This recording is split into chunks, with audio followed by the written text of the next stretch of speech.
ईश्वर का दिया कभी अल्प नहीं होता, जो टूट जाए वह संकल्प नहीं होता। हार को लक्ष्य से दूर ही रखना मेरे दोस्त, क्योंकि जीत का कोई विकल्प नहीं होता। जीत का कोई विकल्प नहीं होता। स्वागत है आपके अपने YouTube चैनल जगदीश नवोदयन पर। आज अपन देखेंगे जलवायु।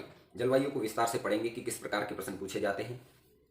सबसे पहले अपन देखते हैं कि जलवायु कहते किसे हैं। किसी स्थान विशेष की एक लंबे समय की भौतिक एवं वायुमंडलीय दशाओं का योग जलवायु कहलाता है। यानी कोई भी स्थान जिसकी एक बहुत लंबे समय में वायुमंडलीय दशाएं, वायुमंडल में क्या क्या घटित हो रहा है, तापमान कितना है, आर्द्रता कितनी है, वर्षा कितना है, ये सब दशाएं जलवायु कहलाती है। अब आगे के टर्म्स को समझने से पहले अपन कुछ सामान्य नियम देख लेते हैं। जैसे कि तापमान अधिक होता है, किसी भी क्षेत्र में जब तापमान अधिक होता है वहां पर वायुदाब हमेशा कम होता है। जब तापमान कम होगा तब वायुदाब हमेशा अधिक होगा।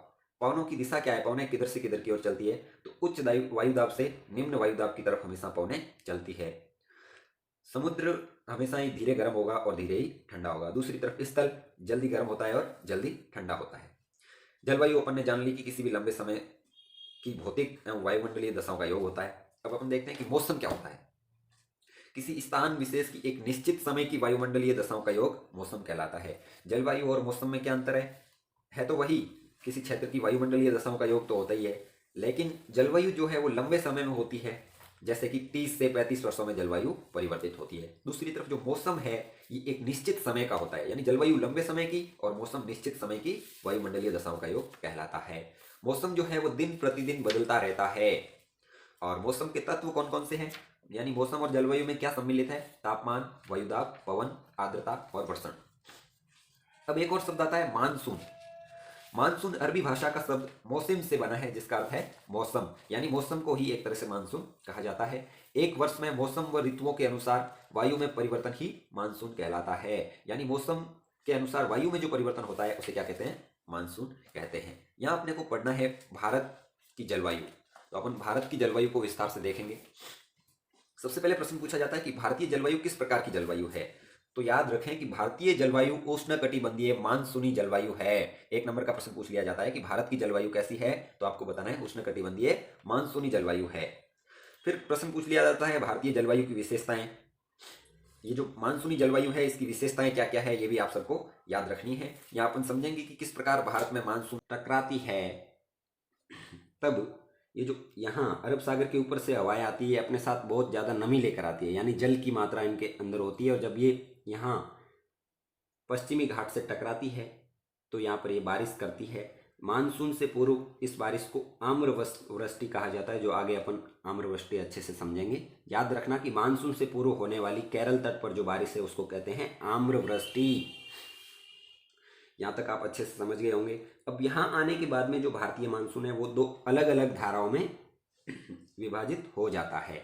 एक धारा यहाँ से ऐसे निकल जाती है, इसे कहते हैं अरब सागरीय धारा, जो कि 10 जून तक मुंबई तक पहुँच जाती है।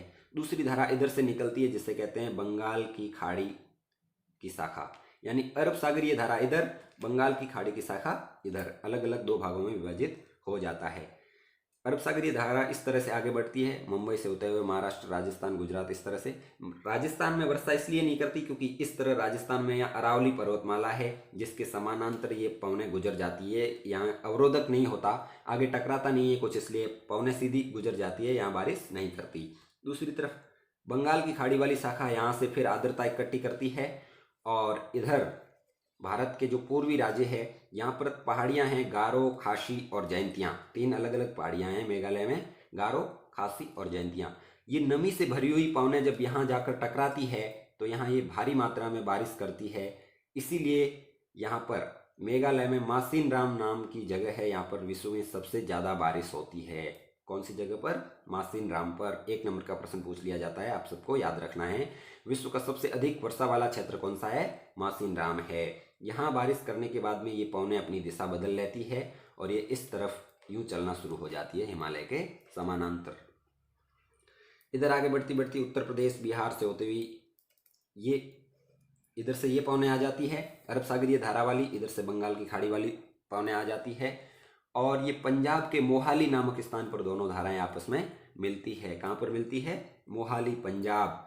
जब यहाँ मिलने के बाद में पवनें आगे बढ़ती है तो धर्मशाला की पहाड़ियों से टकराकर हिमाचल प्रदेश के जो धर्मशाला स्थान है यहाँ पर भारी वर्षा करती है, इसलिए भारत में सबसे अधिक वर्षा वाले क्षेत्रों में धर्मशाला का भी नाम आता है। धर्मशाला कहाँ पर है? हिमाचल प्रदेश में।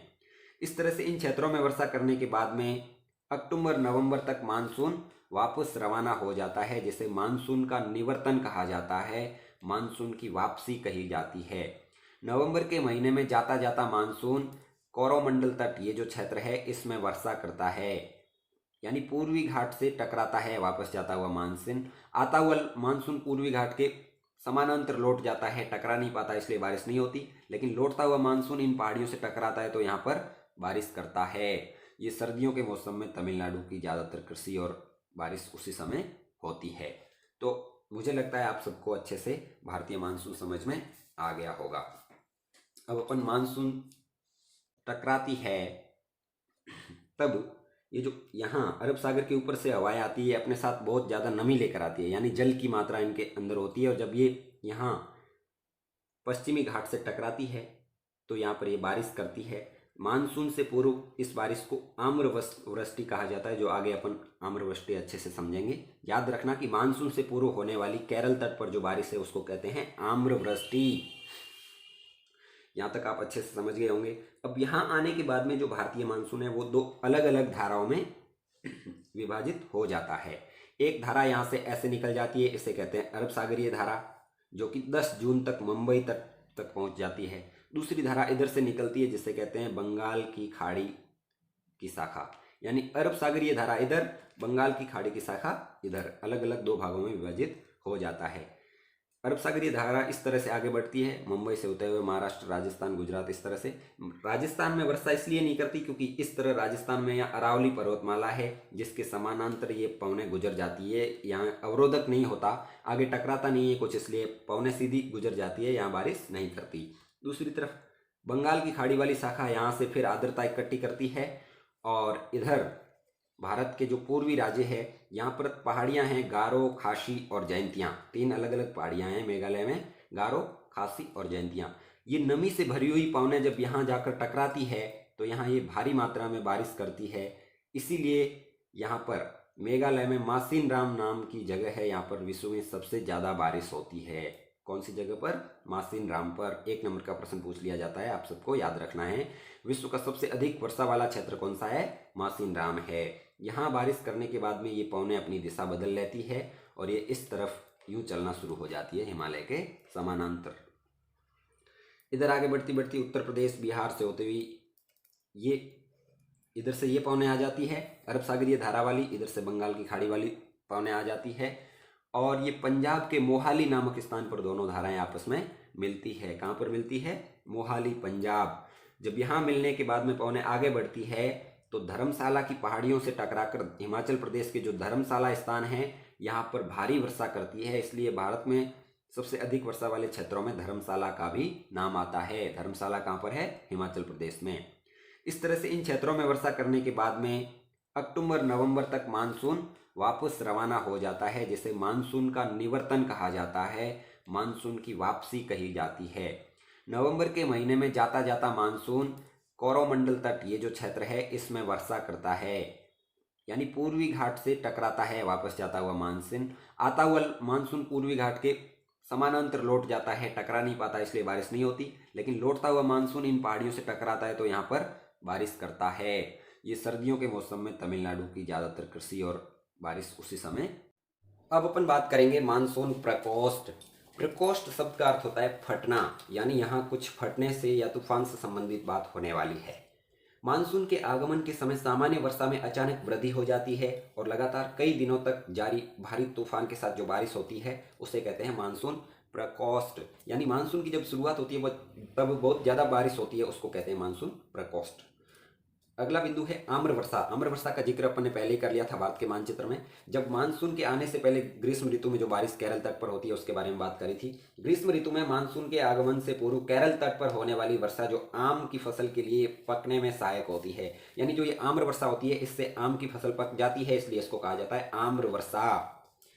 अगला बिंदु है ITC-Z। जब किसी स्थान पर सूर्य की किरणें सीधी पड़ती है तो वहाँ की हवा गर्म व हल्की होकर ऊपर उठती है, जिससे कि इस क्षेत्र में निम्न दाब की स्थिति बनती है। इसे ITC-Z कहा जाता है। ITC का सीधा सा अर्थ है अंत उष्ण कटिबंधीय अभिसरण क्षेत्र, यानी वह क्षेत्र जहाँ पर वायु दाब निम्न होता है। जहाँ पर तापमान अधिक होगा वहाँ वायु दाब निम्न होता है और हवाएं हमेशा उच्च दाब से निम्न वायु दाब की ओर चलती है। यानी ITC-Z होगा, वहाँ पर मानसून आएगा, वहाँ पर पवनें आएगी और वहाँ पर बारिश होगी। उत्तरी व दक्षिणी गोलार्ध में 20 अक्षांशों तक विस्तृत है ये ITC-Z हुआ। ये उत्तरी अक्षांश और दक्षिणी अक्षांश दोनों में 20 डिग्री उत्तर में और 20 डिग्री दक्षिण तक विस्तृत होता है और ये सूर्य की स्थिति पर निर्भर करता है। ये बात अपन ने पहले ही समझ ली। यानी तापमान अधिक कहाँ होगा, जहाँ सूर्य की किरणें सीधी पड़ेगी उसी क्षेत्र में तापमान अधिक होगा। यानी जिस तरफ सूर्य चलेगा, जब सूर्य दक्षिणायन में होगा तब ये भी ITC-Z दक्षिणी गोलार्ध में बनेगा। जब सूर्य उत्तरायण में होगा यानी उत्तरी गोलार्ध में होगा तब ITC-Z भी उत्तरी गोलार्ध में रहेगा। गर्मियों में ये ITC-Z है, ये भारत में गंगा के मैदान तक यानी कि 20, 22, 25 डिग्री उत्तरी अक्षांश तक ITC-Z गर्मियों में आ जाता है। अब अपन ने पहले जिक्र किया था कि भारतीय मानसून एल नीनो से प्रभावित होता है, तो अपन जान लेते हैं कि एल नीनो है क्या। पहले अपन सीधा समझ ले, फिर मानचित्र की सहायता से समझेंगे। यानी कि 5 से 10 वर्षों के अंतराल में पेरू तट पर चलने वाली गर्म जलधारा उत्तर से दक्षिण की ओर चलती है। वहां उच्च तापमान के कारण निम्न वायुदाब उत्पन्न होता है, जो भारतीय मानसूनी पवनें पेरू तट की ओर चलने लगती है, जिसे एल नीनो कहा जाता है। अगर मानचित्र की सहायता से अपन देखें तो वो कुछ इस प्रकार से होगा। यहाँ आप देखिए कि ये विश्व का मानचित्र है, अच्छे से समझ में आ रहा होगा। ये दक्षिण अमेरिका के यहाँ तट पर एक देश है पेरू, आप अच्छे से जानते हैं यहाँ कौन सा देश है, पेरू। तो पेरू तट पर यहाँ गर्म जलधारा चलती है। कौन सी जलधारा चलती है, गर्म जलधारा चलती है इस तरह से। तो मैंने कहा था कि ये जो भूमध्य रेखा है इसके नीचे से ये पवनें आती है, तो फेरल का नियम कहता है कि इधर से आने वाली पवनें जब उत्तरी गोलार्ध में प्रवेश करेगी तो वो अपनी दिशा बदल लेती है। किस दिशा में, वो अपनी पूर्व दिशा में मुड़ जाती है। यानी यहाँ से जाने वाली पवनें भूमध्य रेखा पार करने के बाद में इस तरफ मुड़ जाएगी और इधर से आने वाली पवनें भूमध्य रेखा पार करने के बाद में इधर मुड़ जाएगी।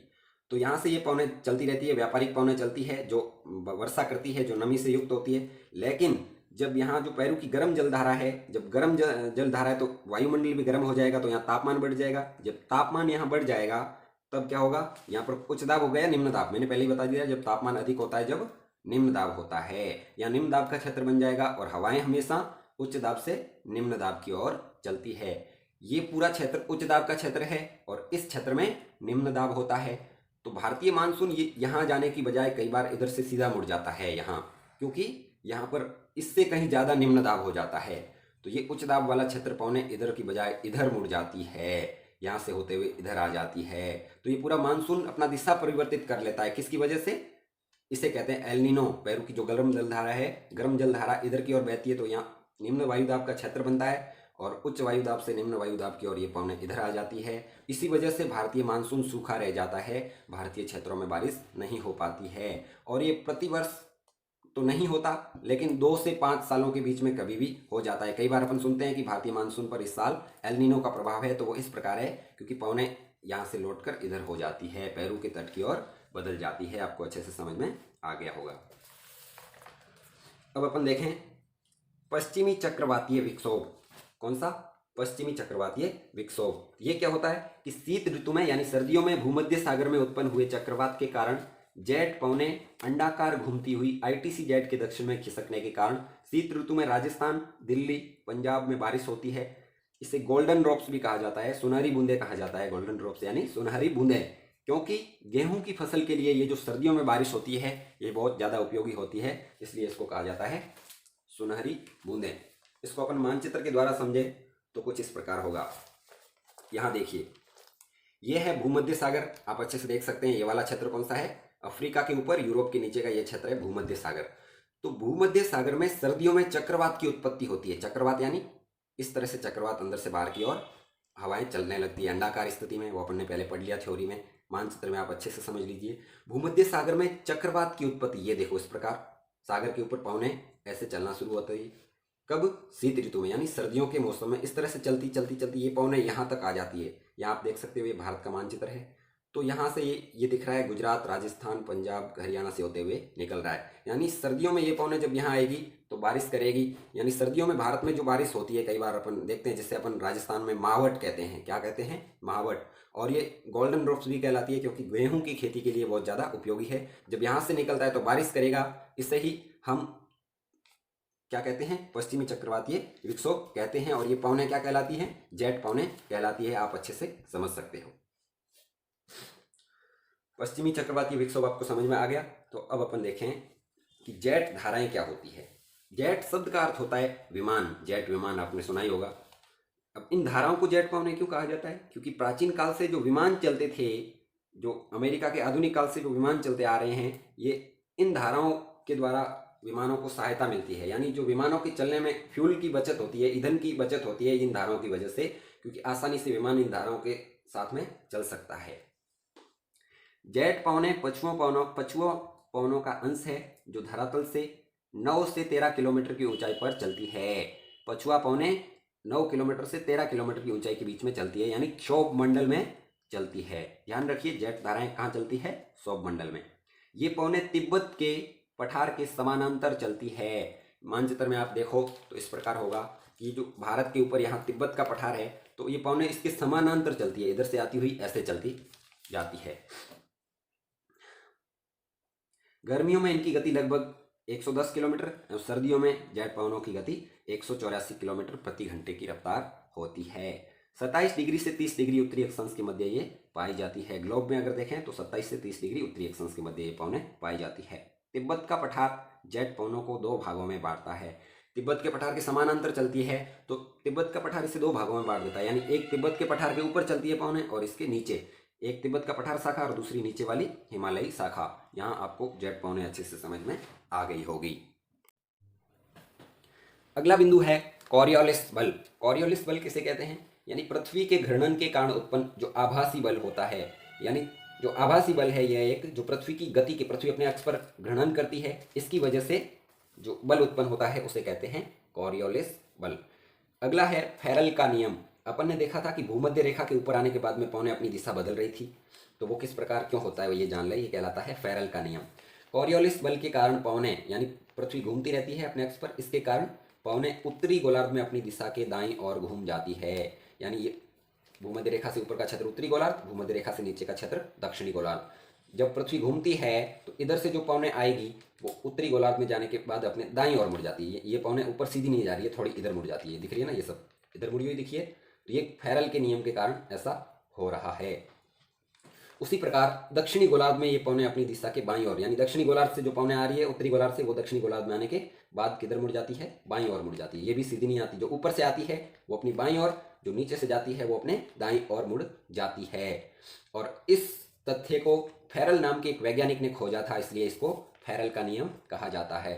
ये आप ग्लोब के द्वारा अच्छे से समझ सकते हैं। उसी प्रकार अपन ने समझा था कि भारतीय मानसून जब दक्षिणी गोलार्ध से व्यापारिक पवनें आती है तो वे उत्तरी गोलार्ध में आने के बाद में अपनी दिशा के दाईं ओर मुड़ जाती है, तभी वो भारत की ओर आती है। तो ये सामान्य है फेरल का नियम। अब अपन देखते हैं भारत की जलवायु को प्रभावित करने वाले कारक कौन से हैं। आपको ध्यान से ये बिंदु समझने हैं। ये मुख्य बिंदु लिख रखे हैं मैंने, इनकी जो व्याख्या आपको बताऊंगा वो आपको समझना है और वो अपनी भाषा में लिखना है। अच्छे से समझकर प्रश्न जरूर पूछा जाता है कि भारतीय जलवायु को प्रभावित करने वाले कारक बताइए अथवा जलवायु को नियंत्रित करने वाले कारक समझाइए। बात यही है, दोनों का उत्तर एक ही होगा। तो इनमें मुख्यतः 7 बिंदु है, जिनमें सबसे पहला बिंदु है अक्षांश।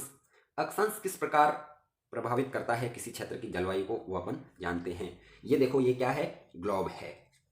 तो ये है निम्न अक्षांश, यहाँ तक ये है मध्य अक्षांश और ये है उच्च अक्षांश।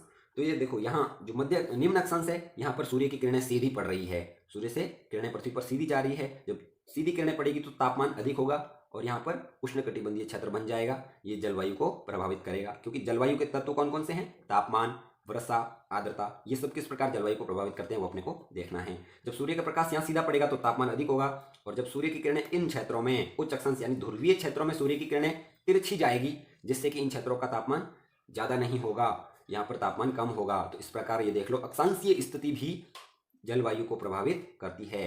तो पहला बिंदु आपको समझ गए, अक्षांश, जिन अक्षांशों पर जो क्षेत्र स्थित है वो जलवायु से उसी प्रकार प्रभावित होने वाला है।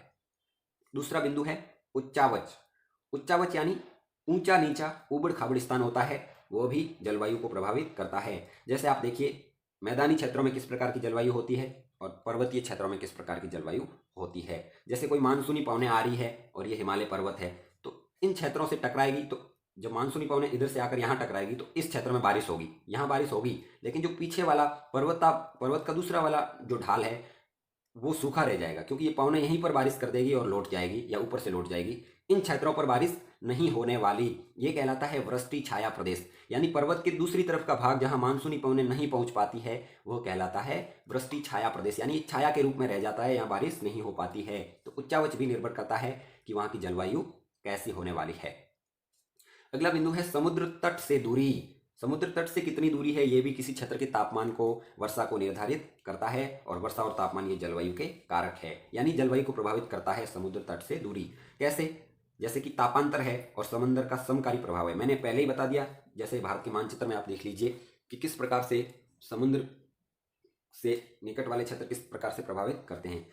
यहाँ आप देख लीजिए बंगाल की खाड़ी और अरब सागर के आसपास वाले जो क्षेत्र है यहाँ पर समंदर का समकारी प्रभाव रहता है। समंदर का समकारी प्रभाव का अर्थ है कि जो तटीय क्षेत्र है यहाँ पर न तो ज़्यादा गर्मी होगी और न ही ज़्यादा सर्दी होगी, इनका तापमान संतुलित रहता है, तापांतर ज़्यादा नहीं होता, यानी तापमान का अंतर अधिक नहीं होता है, समान रूप से रहता है, इसीलिए समुद्र का समकारी प्रभाव से कहा जाता है।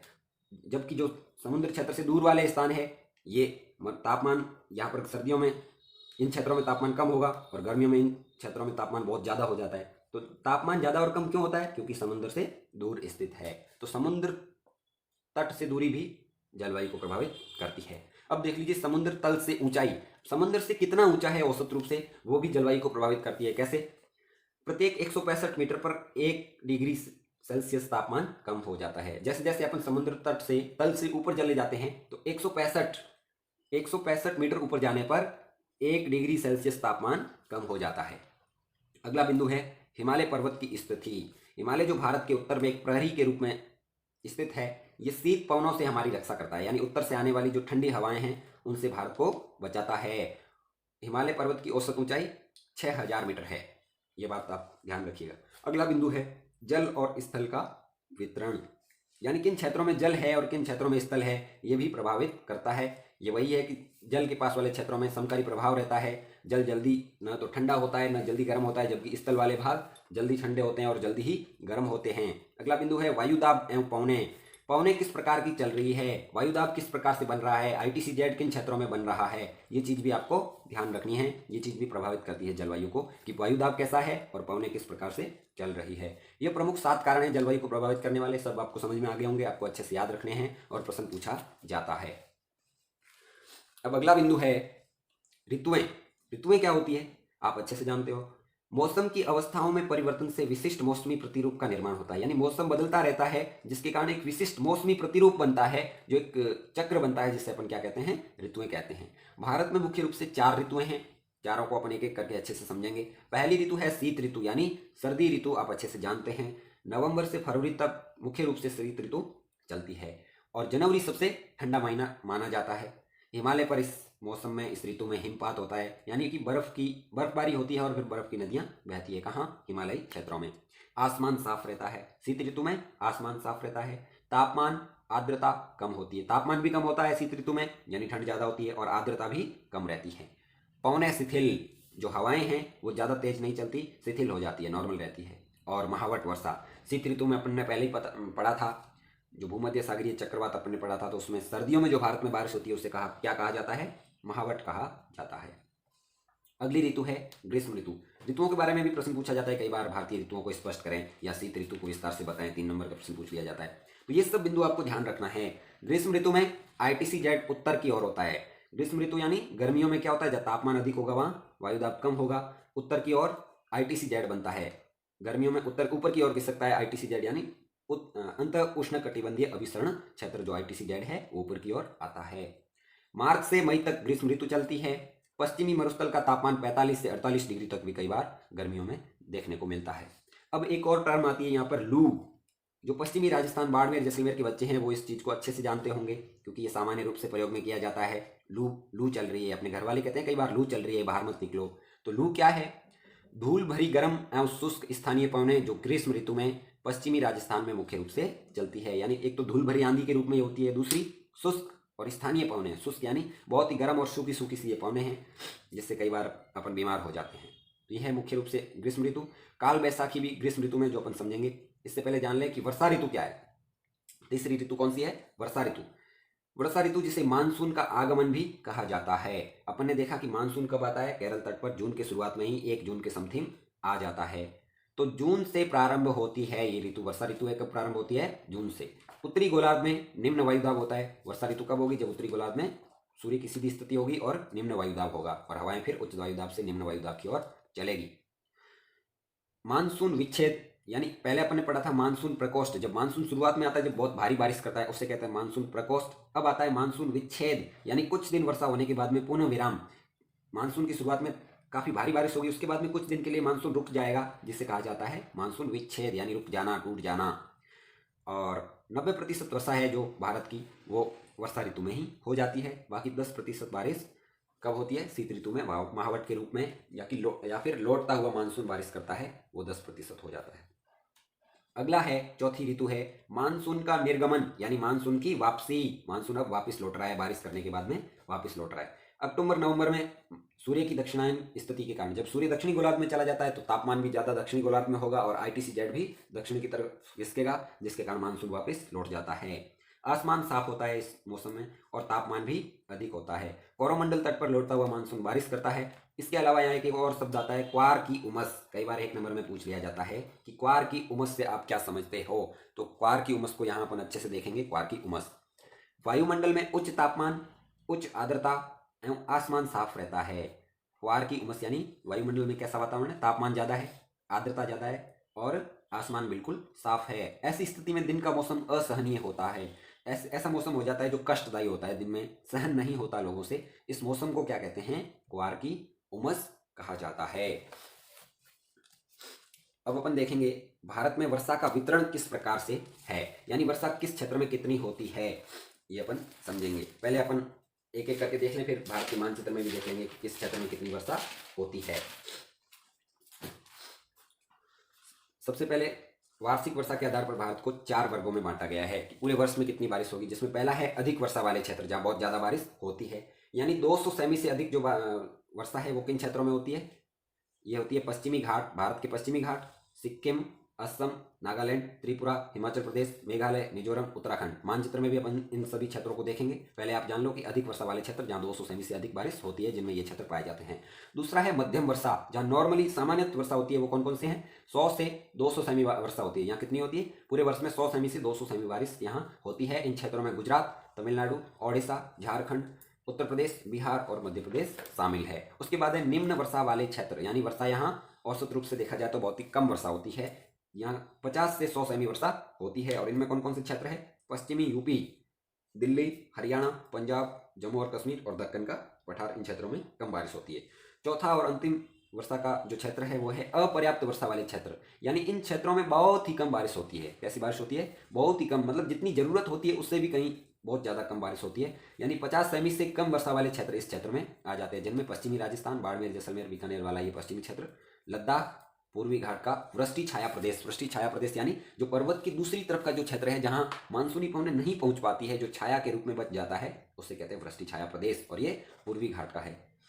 इसके अलावा भारत में औसत वर्षा का भी प्रश्न पूछ लिया जाता है कि भारत में औसत रूप से कितनी बारिश होती है। तो कितनी होती है?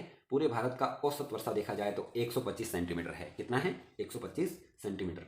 और सर्वाधिक वर्षा वाले क्षेत्र कौन से हैं भारत में? एक है मासिनराम, विश्व में सबसे ज्यादा बारिश वाला क्षेत्र है। दूसरा है चेरापूंजी, जो मेघालय में स्थित है। और तीसरा है धर्मशाला, जो कि हिमाचल प्रदेश में स्थित है, जहां पर अरब सागरीय धारा और बंगाल की खाड़ी की शाखा दोनों मोहाली में मिलने के बाद में धर्मशाला में भारी बारिश। तो अपन देख लेते हैं कि भारत में वर्षा का वितरण किस प्रकार से है। मानचित्र के द्वारा भी अपन अच्छे से देख सकते हैं। तो यहाँ देख लीजिए 200 सेमी से अधिक वर्षा वाले क्षेत्र इस तरह से दर्शाए गए हैं। कौन कौन से हैं? यहाँ देख लीजिए, भारत के ये राज्य है। इसके अलावा पश्चिमी घाट का क्षेत्र भी 200 सेमी से अधिक वर्षा वाले क्षेत्र में आ जाता है। अगला है मध्यम वर्षा वाला क्षेत्र, जिसमें 100 से 200 सेमी वर्षा होती है। ये कौन से क्षेत्र हैं? ये वाले क्षेत्र हैं, आप देख लीजिए। ये क्षेत्र, ये पूर्वी घाट का ये भाग और झारखंड, ओडिशा, बिहार का ये भाग। अगला है निम्न वर्षा वाले क्षेत्र, जिनमें 50 सेमी से 100 सेमी तक वर्षा होती है। वो ये वाले क्षेत्र हैं। ये सबसे ज़्यादा इसी प्रकार की बारिश होती है। यानी निम्न वर्षा वाले क्षेत्र हैं, देख सकते हैं यहाँ पर छत्तीसगढ़, मध्य प्रदेश, उत्तर प्रदेश का कुछ भाग, हरियाणा, पंजाब, राजस्थान का कुछ भाग और गुजरात, ये वाला क्षेत्र निम्न वर्षा वाले क्षेत्र में आता है। इनके अलावा 50 सेमी से कम वितरण का सबसे जो चौथा भाग है वो है 50 सेमी से कम वर्षा वाले क्षेत्र, जिनमें लद्दाख और राजस्थान, पश्चिमी राजस्थान का कुछ भाग और लद्दाख आते हैं। इस प्रकार से भारत में वर्षा का वितरण है। आप मानचित्र के द्वारा अच्छे से समझ सकते हैं, परीक्षा में भी मानचित्र बना के अच्छे से दर्शा सकते हैं, आप अच्छे नंबर ला सकते हैं। अब अपन देखते हैं मानसून भारतीय एकता का परिचालक किस प्रकार है। प्रश्न आ जाता है कई बार 3 नंबर का कि किस प्रकार मानसून भारतीय एकता को बनाए रखता है। तो इन 4 बिंदुओं के द्वारा आप अच्छे से समझ सकते हैं। हिमालय उत्तरी शीत हवाओं से रक्षा करता है। हिमालय भारत के उत्तर में स्थित है और ऊपर से आने वाली जो शीत पवनें हैं उनसे भारतीयों की रक्षा करता है और भारतीयों को एकजुटता में बांधे रखता है। तीनों ओर से समंदर के कारण समकारी प्रभाव, ये अपन ने पहले ही देख लिया कि भारत के तीनों ओर समंदर है। पूर्व में बंगाल की खाड़ी, पश्चिम में अरब सागर और दक्षिण में हिंद महासागर स्थित है। जो समंदर का समकारी प्रभाव रहता है जिससे कि न तो ज़्यादा गर्मी और न ही ज़्यादा ठंड, भारतीय एकता बनी रहती है। भारतीय भूदृश्य, जीव, वनस्पति, कृषि चक्र, मानव जीवन, त्यौहार, पर्व सभी मानसून चक्र से प्रभावित होते हैं। यानी त्यौहार, पर्व, कृषि, मानव ये कहीं ना कहीं मानसून के इर्द गिर्द ही घूमते हैं, मानसून पर निर्भर है, मानसून से प्रभावित होते हैं। मानसून से नदियों का संचालन एवं नदियां भी भारत को एकता के सूत्र में बांधे रखती है। नदियां पानी ग्रहण कहाँ से करती है? वर्षा से, और वर्षा मानसून से होती है। तो नदियों में पानी मानसून से आता है और नदियां भारत को एकजुटता में बांधे रखती है। इस प्रकार अपन समझ सकते हैं कि मानसून भारतीय एकता का परिचायक है। तो धन्यवाद साथियों, बहुत जल्द ही अगले लेक्चर में फिर मिलेंगे।